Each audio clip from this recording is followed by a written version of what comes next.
இன்றைக்கி காலையில் அதிசயமாக முதல் அலாரம்லேயே எழுந்துச்சிட்டேன். எழுந்ததும் இன்றைக்கி நாளுக்கு மண்டையை தயார்படுத்துகிற விதமாக ஒரு சின்ன மெடிடேஷன் பண்ண கையோட பல்லையும் சுத்தம் செஞ்சுட்டேன். சுத்தம் செஞ்சுட்டு ரொம்ப நாளாக பண்ணாத ஒர்க் அவுட்டை திரும்பவும் போய் ஸ்டார்ட் பண்ணலாம் அப்படின்னு போனால் நம்ம இடம் ஃபுல்லாக ஒரே தூசியாக இருந்துச்சு. உடனே பாகுபலியில் பிரபா சொல்கிற மாதிரி மாமா ஆயுதம்ன்ற மாதிரி விளக்குமாறு எடுத்து கட கட கட கடைன்னு அந்த இடத்த சுத்தம் பண்ணிட்டேன். சுத்தம் பண்ணிவிட்டு மாமா பண்ணலான்னு குனிஞ்சு பார்த்தா நம்மளே யாரோ எட்டி பார்க்குறாங்க. யார் அதுன்னு பார்த்தா நம்ம சூரியன் மாமா. வணக்கம் மாமா. அவருக்கு ஒரு வணக்கத்தை போட்டு பேலன்ஸ் இருக்க ஒர்க் அவுட்டையும் கம்ப்ளீட் பண்ணிட்டேன். இன்றைக்கி ஒர்க் அவுட் கொஞ்சம் கம்மி தான் ஃபஸ்ட் டேன்றனால. அப்புறம் குளிச்சு முடிச்சுட்டு ஒரு காஃபி போடலான்னு வந்தா, இரு நீ யார், இங்கே என்ன பண்ணிகிட்டு இருக்க அப்படின்னு நீங்கள் நினைக்கிற உங்களோட மைண்ட் வாய்ஸ் எனக்கு நல்லாவே கேட்குது. சொல்கிறேன். ஐயா, என் பேர் சிபி. எனக்கு இன்னொரு பேர் இருக்குது. அவ்வளோ பில்டப்லாம் ஒன்றும் இல்லை.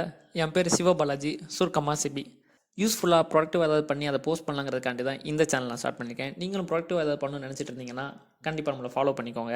அப்புறம் நீங்கள் காலையில் பிரேக்ஃபாஸ்ட்டை முடிச்சுட்டு வழக்கம் போல் ஒர்க்கு கிளம்பியாச்சு. அங்கே டீ டைமில் ஒரு அருமையான நெல்லிக்காய் ஜூஸ். அப்புறம் மதியம் வீட்டுக்கு வந்து லஞ்சை சாப்பிட்டு கொஞ்சம் வேலைகள்லாம் இருந்துச்சு. அதெல்லாம் பார்த்துட்டு நம்மகிட்ட சின்னதாக மீன் தொட்டி ஒன்று இருக்குது, அதில் இருக்க பாய்ஸ்க்கெலாம் ஃபீட் பண்ணிட்டு திரும்ப ஈவினிங் ஒர்க்கு கிளம்பியாச்சு.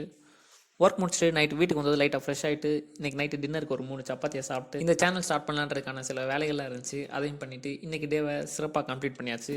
நாளைக்கு சந்திப்போம்.